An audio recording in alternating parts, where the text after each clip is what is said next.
Good morning, dear students. Can you hear me? Please confirm with the text. Good morning to all of you, Sania, Sahil, Nodula, Laxman, Niraj, Anushka, Nithu, Palak, uh, Krutika. Good morning to all of you. Please write quickly if you are able to hear me clearly so that we can begin our lesson today. Okay, thank you, Sania. Thank you so much. Okay, um, thank you. So, yeah, thank you so much. Thank you, all of you. Okay, so today we are going to learn a new lesson which is Bholi. Okay, Bholi. So, it is a part of your supplementary reader, Footprints Without Feet. So, we are going to study this lesson today. Okay, so, dear students, um, Bholi is the name of a character. So, let us find out who is she. From her very childhood, Bholi was neglected at home. From her very childhood, Bholi was neglected at home. Why did her teacher take special interest in her? Did Bholi measure up to her teacher's expectations? Okay, so these are some of the questions that we shall be able to find in the course of our reading the text. Why did her teacher take special interest in her? Did Bholi measure up to her teacher's expectations? Okay.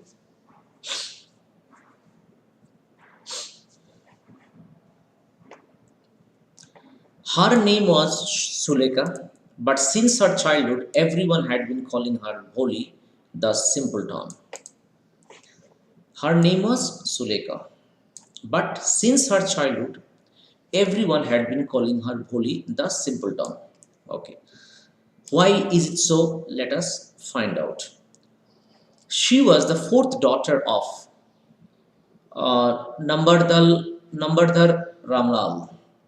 When she was 10 months old, she had fallen off the cot on her head, and perhaps it had damaged some part of her brain. So, see the incidents, just listen to the incidents that has happened.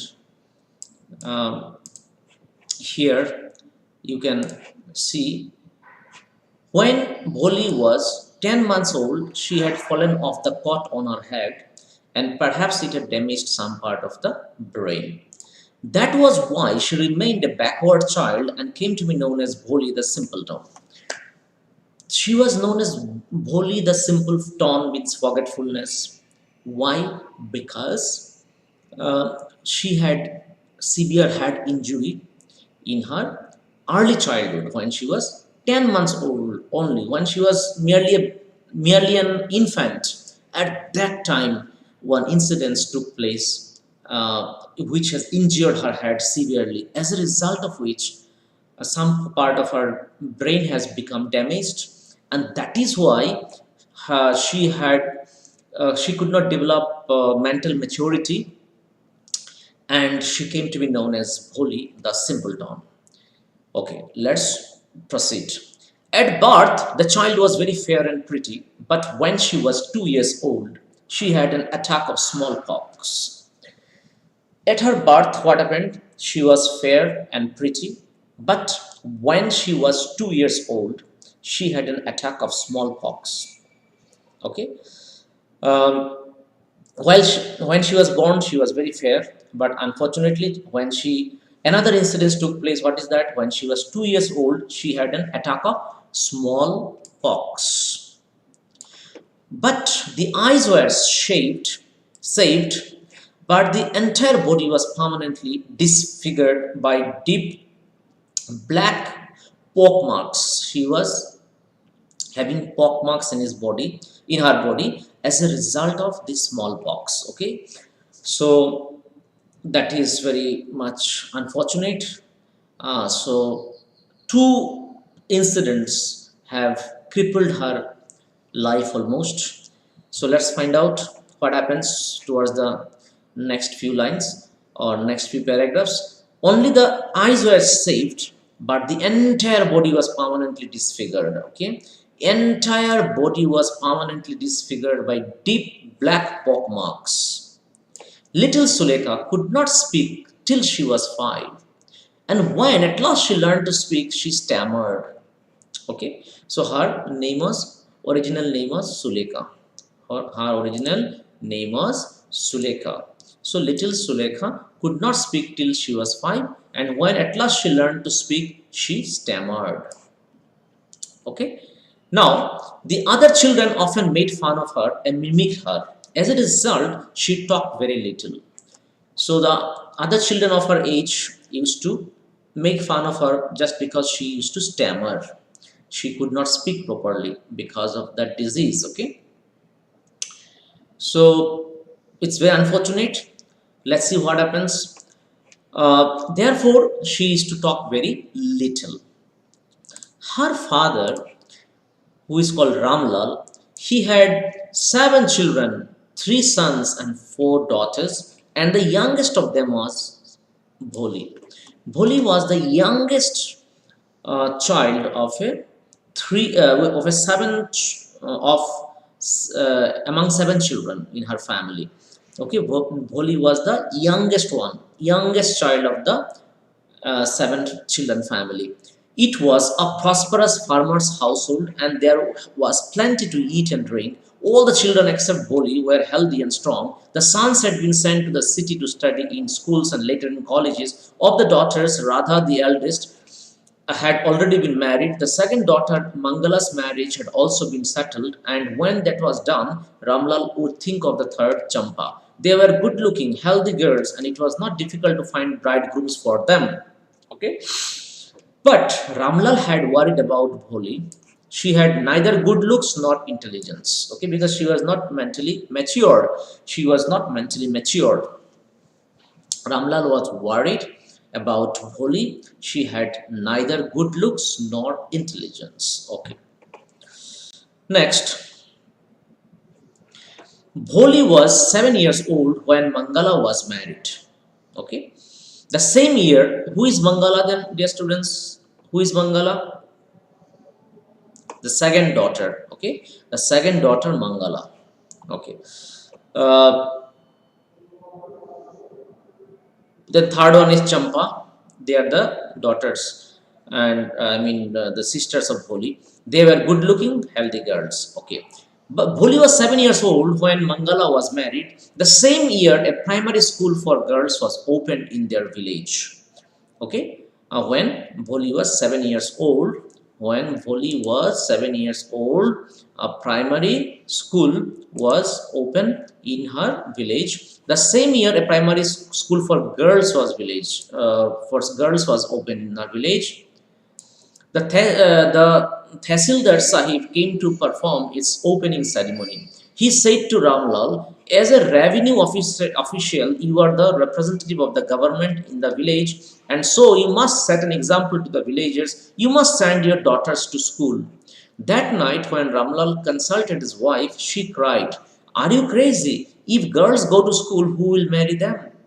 See, in those days, there was no tradition of sending girls in the school. That is why Ramlal's wife that is, Bholi's mom was responding in this manner, reacting in this manner. But Ramlal had not the courage to disobey the Tehsildar. At last his wife said, "I will tell you what to do. Send Bholi to school. As it is, there is little chance of her getting married. With her ugly face and lack of sense, let the teachers at school worry about her."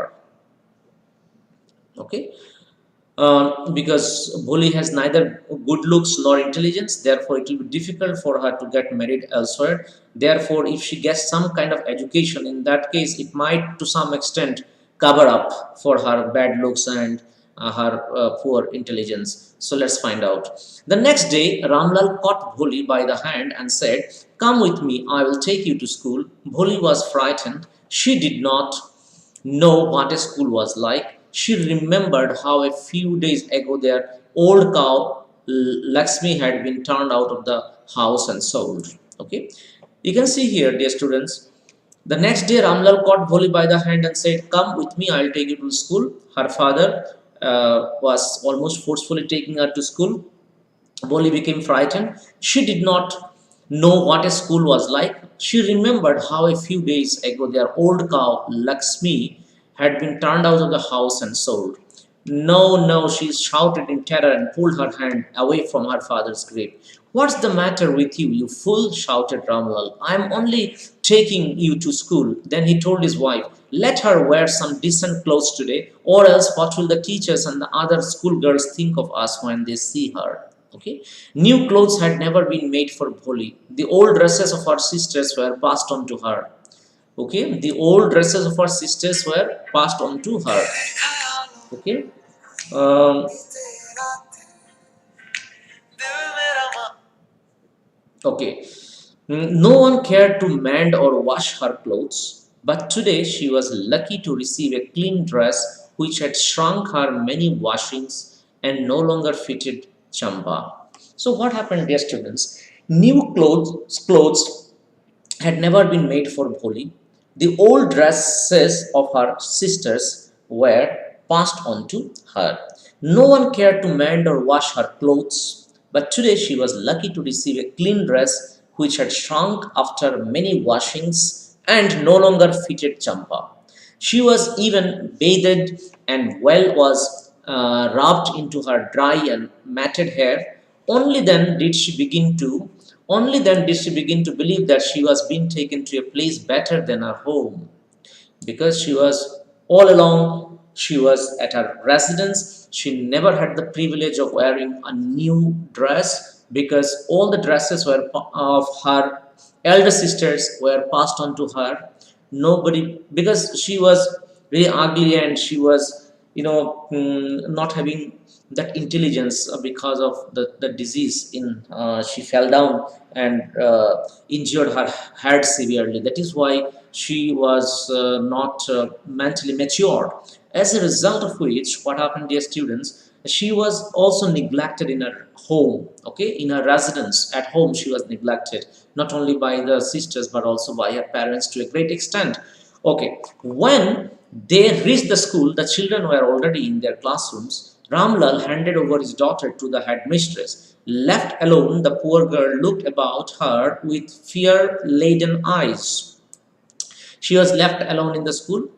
There were several rooms, and in each room, girls like her squatted on mats, reading from books or writing on slates. The headmistress asked Bholi to sit down in a corner in one of the classrooms. The headmistress asked Bholi to sit down in a corner in one of the classrooms. Okay, see, in the school also, it seems she's being discriminated. She has been asked to sit down in a corner. Let's find out.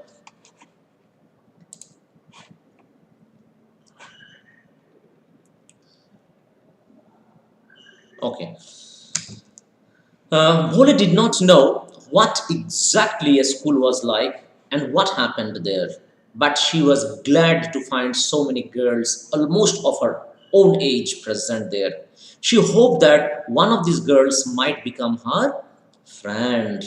Okay, because it's for the first time she got exposure outside her home. Okay, for the first time she got to get the opportunity to come out of her house and attend the school. Therefore everything appears to be so strange to her, and she was, but on the other hand she was glad to see so many girls of her age present there. Okay, and she thought, she was hoping that one of these girls might become her friend. The lady teacher who was in the class was saying something to the girls, but Bholi could understand nothing. She looked at the pictures on the wall. The colors fascinated her. The horse was brown, just like the horse on which the Tehsildar had come to visit their village. The goat was black like the goat of their neighbor. The parrot was green like the parrots she had seen in the mango orchard. Orchard means the garden of fruit is called fruit garden is called orchard. Okay, and the cow was just like their Lakshmi. And suddenly Bholi noticed that a teacher was standing by her side, smiling at her. What's your name, little one? Bhol, she just said Bho because she used to stammer, so she could not say Bholi properly. Bho. She could stammer no further than that. Then she began to cry, and tears flowed from her eyes in helpless flood. Okay, helpless flood. You see, dear student, this is a figure of speech. It is the poet, the writer has written here. She began to cry, and tears flowed from her eyes in a helpless flood. So it is helpless flood is a figure of speech called hyperbole, dear students, because the tears from the eyes cannot cause flood. Okay, but the writer has written that she started crying as if she started crying to some to that extent, which might cause flood. Okay, so this is a figure of speech called hyperbole. Hyperbole means if the writer writes something which is exaggerated in nature. Okay, like in the poem Daffodils, William Wordsworth said, "I saw the daffodils, 10,000 daffodils. Saw I at a glance." Okay, he said he was able to see 10,000 daffodils at a glance. Daffodils, name of flowers. Okay, daffodils, 10,000 daffodils at a glance, which is absolutely not possible for with naked human eyes. Okay, but the poet says 10,000 saw I at a glance. So it means he has made use of the figure of speech or literary device called hyperbole. Okay, so the writer sometimes makes use of figure of speech, or you can say literary devices like hyperbole, in order to bring about some kind of exaggeration in their writing. Okay, so as to cause so as to make the readers understand the importance of it. Okay, like she was crying very much. That is why the writer has written here, the tears flowed from her eyes in a helpless flood. She kept her head down as she sat in her corner, not daring to look up at the girls who she knew were still laughing at her. When the school bell rang, all the girls scurried out of the classroom. But Bholi dared not leave her corner. Her head still lowered. She kept on sobbing. So she was crying and crying and crying. Okay. So why was she crying? Because she was not able to express, she was not able to answer properly when a teacher asked her the name. So she was crying at her own helplessness. Bholi, the teacher's voice was so soft and soothing. In all her life, she had never been called like that. It touched her heart. Okay, but the teacher was so amiable. The teacher was so affectionate. She only said Bholi. Okay, Bholi, because teacher knows the name, but still, just to initiate the discussion with the student, she was asking her name. Okay, with Bholi, she was asking her name. So teacher's voice was soft when she said Bholi, in such an affectionate way. Nobody, even her parents, might not have called her. Okay, that is why it touched her heart. Get up, said the teacher. It was not a command, but just a friendly suggestion. Bholi got up. Okay. Now tell me your name. Sweat broke out over her whole body. Sweat broke out because again she has to make a tremendous effort in order to tell her name, because she has the stammering issue. She has the stammering problem. Therefore, it's very difficult for her to sort of tell her name. Would her stammering tongue again disgrace her? Would her stammering tongue again disgrace her? Disgrace means, disgrace means what? Bring bad name, okay? So it's called disgrace. So, would her stammering tongue again bring bad name to her, or again, damage her reputation? For the sake of this kind woman, however, she decided to make an effort. For the sake of this kind woman here refers to the lady teacher. However, she decided to make an effort. She had such a soothing voice, she would not laugh at her. She had such a soothing voice, she would not laugh at her. Okay, when the child will get the comfort out of the teacher from the teacher, then the child will not hesitate much. Okay, so this time she is not hesitating much. Let's see what happens. Who again, she has stopped after saying boo. She began to stammer. Well done, the teacher encouraged her. Come on now, the full name? Bholi. See, the teacher started encouraging her, saying, come on now the full name. Then she came up with the full name, Bholi. At last she was able to say it and felt relieved as if it was a great achievement. Well done, the teacher patted her affectionately and said, put the fear out of your heart and you will be able to speak like everyone else. Okay, the teacher is so encouraging. She is, motivating the child to speak clearly. She said, put the fear out of your heart, and once the fear is out of your heart, once when you don't have any fear, you shall be able to speak like everyone else. Okay.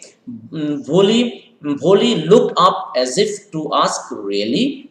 Bholi looked up as if to ask, really? Because Bholi became felt comfortable in the company of her teacher. Yes, it will be very easy. You just come to school every day. Will you come? Bholi nodded. No, say. Bholi nodded. Yes, I will come. No, say it aloud. Yes.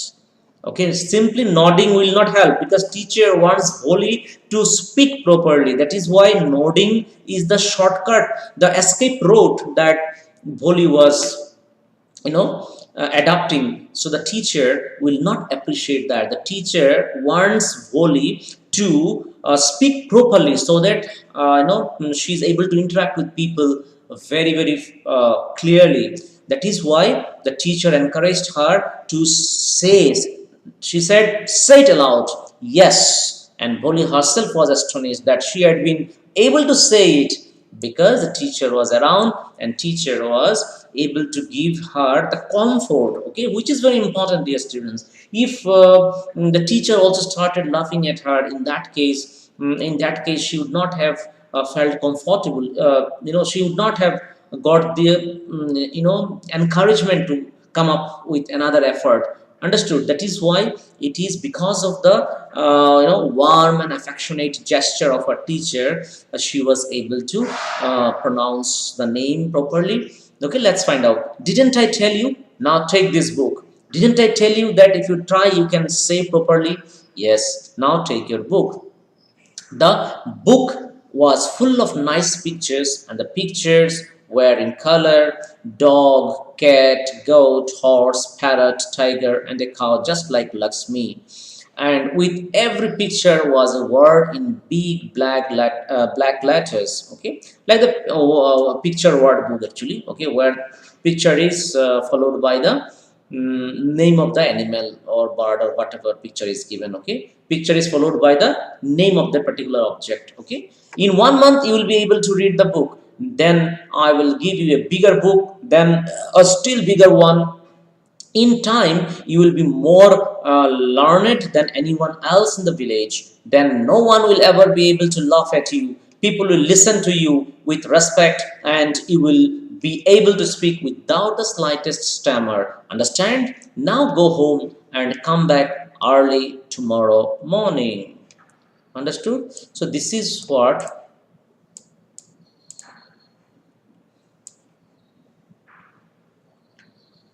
how her teacher encouraged her.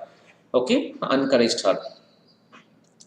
Bholi felt as if suddenly all the bells in the village temple were ringing and the trees in front of the schoolhouse had blossomed into big red flowers.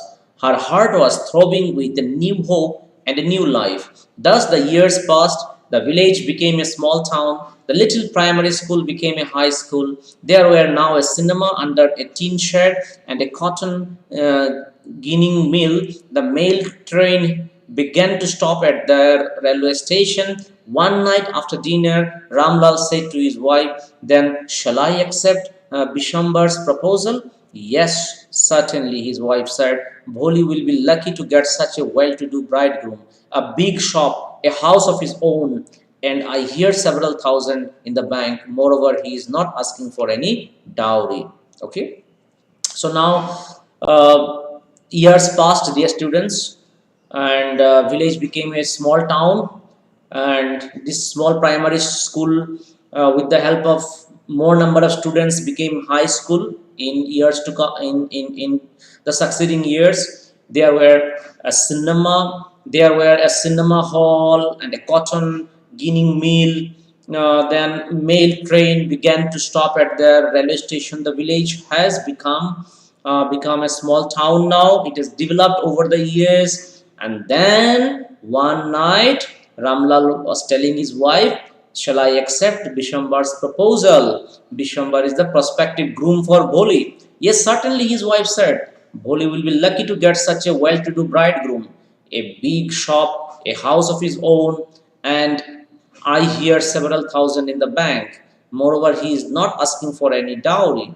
That's right, but he is not so young, almost the same age as I am, and he also limps. Moreover, the children from his first wife are quite grown up. Okay, so it's almost an old husband that they, for whom the proposal has come, almost an old fellow actually. Okay, so that is why Bholi's father is hesitating for the proposal. He's saying no, it may not be possible. Okay, may not be possible.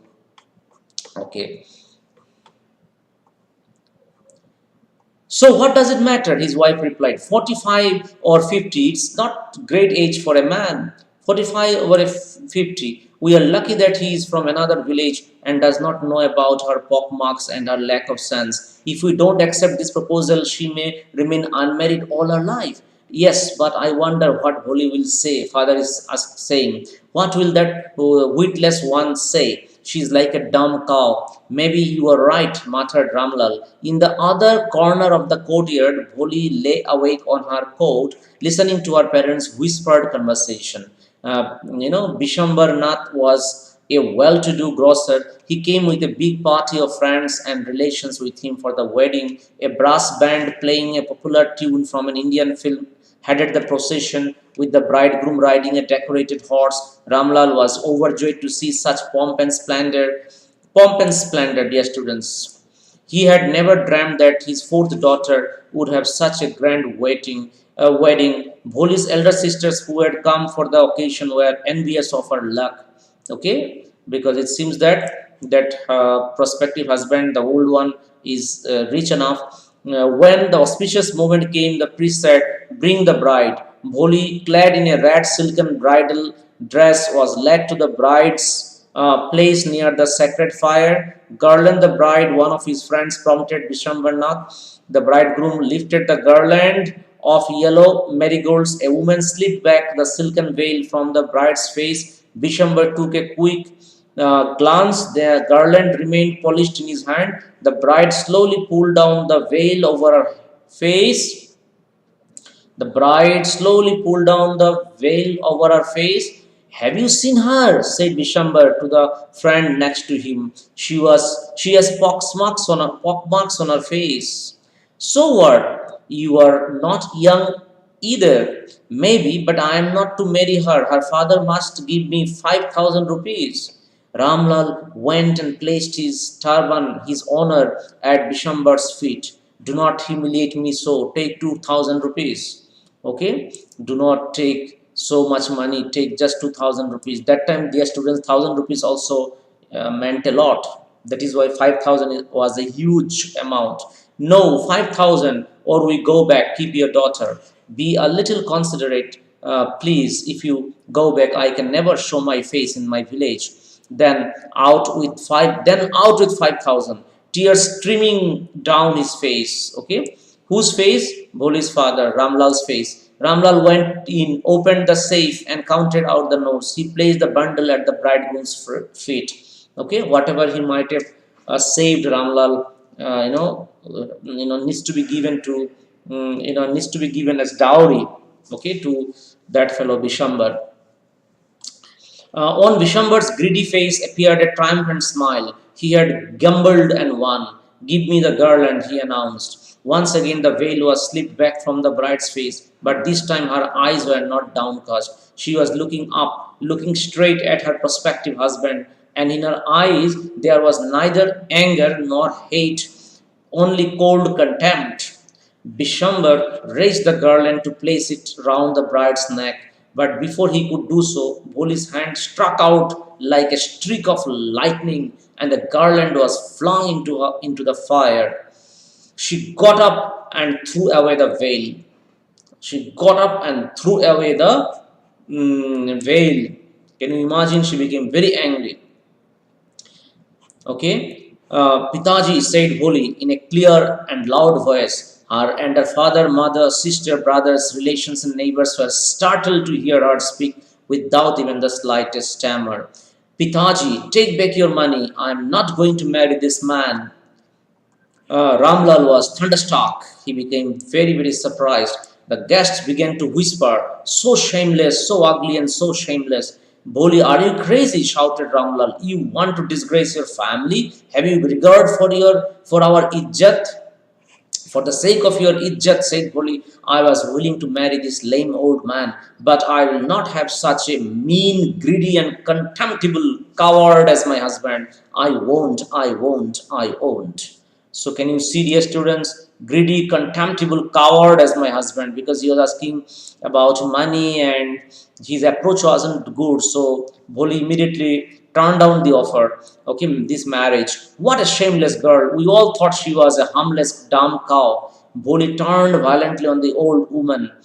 Yes, auntie, you are right. You all thought I was a dumb, driven cow. That's why you wanted to hand me over to this heartless creature. But now the dumb cow, the stammering fool is speaking. Do you want to hear more? Bishambarnath, the grocer, started to go back with his party. The confused bandsman thought this was the end of the ceremony and struck up a closing song.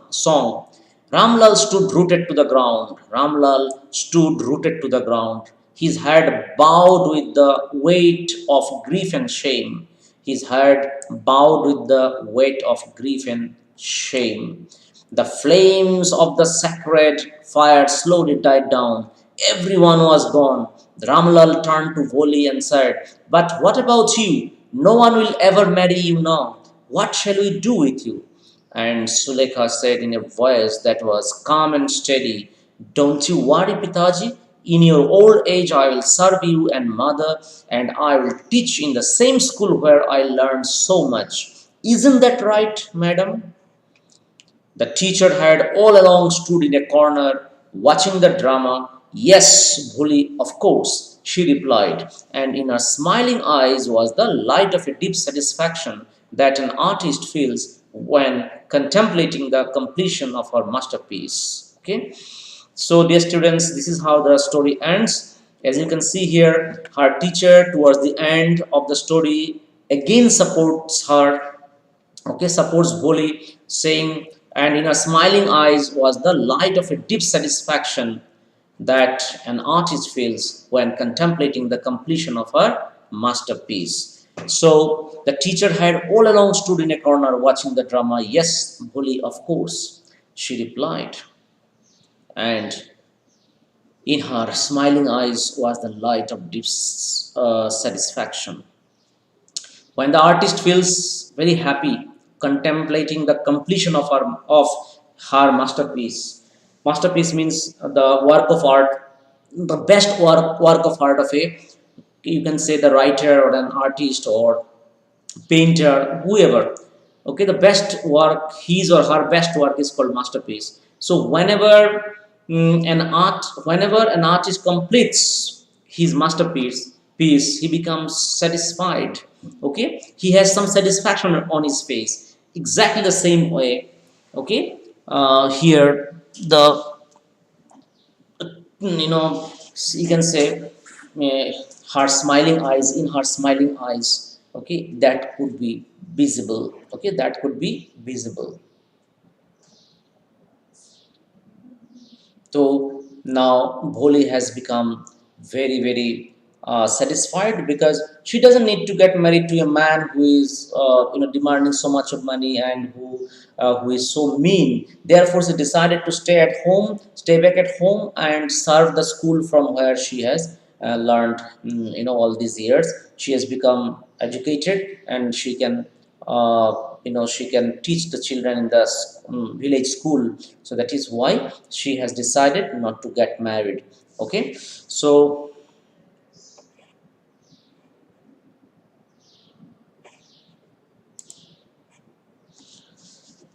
dear students, let me tell you before I wrap up today's lesson. Let me tell you, in your syllabus, like for example, I show you.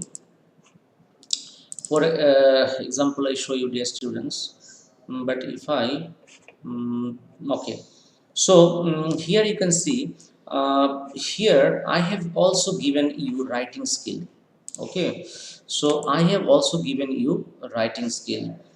For example, I show you here because last time I did not give you writing skill, na? That's why this time I am giving you writing skill, which is not there, of course, but you need to prepare for it. Okay, like see, you can say you can write a letter. So I have given you, dear students, a formal letter actually. Okay, I have given you a formal letter. So you see, you've got to prepare formal letter. Okay, you have to prepare a formal letter for your November test. So this is what you need to prepare. Okay, a formal letter is also going to come. Okay, so dear students, formal letter means, so you might be knowing the format of the formal letter. Okay, during the revision class before the examination, I shall also give you some hints about how to write formal letters and all that. Okay, and the rest of the things will remain same only. Whatever I've written here, 5 MCQ type, 4 MCQ type. But here, dear students, in place of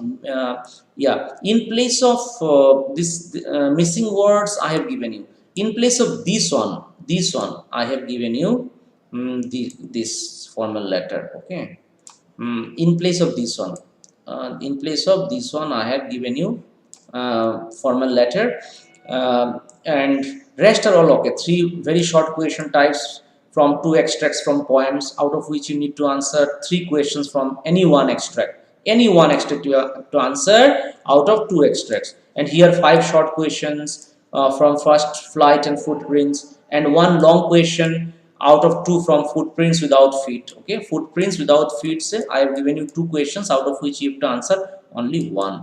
So dear students, we shall discuss more about the syllabus in our revision class. Okay, so dear students, that's all about our lesson today. Uh, and one or two chapters might be left out that I shall finish after your November test gets over. In the first week of December, I shall finish off your syllabus. 2-3 lessons are left. This footprints without feet is over, dear students. Footprint without feet is over. Bholi was the last lesson, and from first flight, I need to teach you the proposal. One lesson is proposal, and another lesson is the tale of Custard the dragon. The tale of Custard the dragon and proposal. This one prose and one poem is left out.